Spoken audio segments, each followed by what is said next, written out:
Pemilihan Umum Republik Indonesia di Jakarta Pusat. Selamat pagi, Mas Ni. Bagaimana dengan update rekapitulasi nasional hingga pagi hari ini?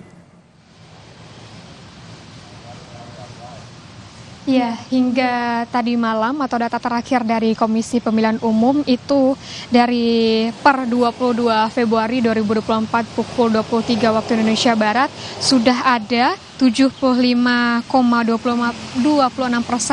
suara yang masuk untuk pemilihan presiden dan juga wakil presiden.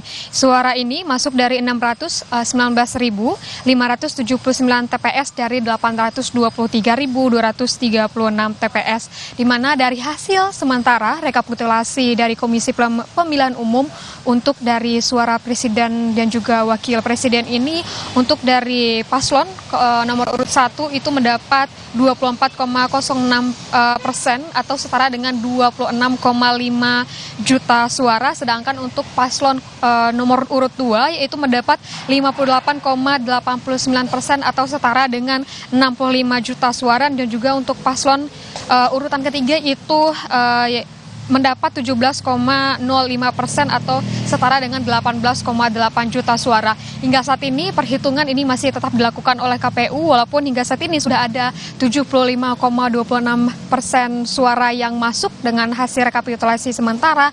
Dan untuk maksud kami untuk dari penghitungan suara ini tetap akan dilakukan, baik itu melalui dengan bantuan sirekap maupun dengan nantinya akan dilakukan rekapitulasi suara secara manual berjenjang, yang akan nantinya ini paling lambat akan diumumkan oleh KPU pada tanggal 20 Maret 2024.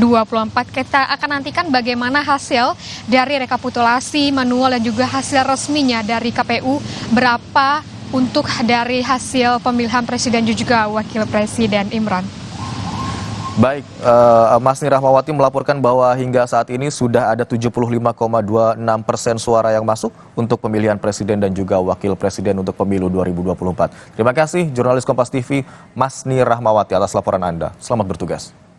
Informasi lainnya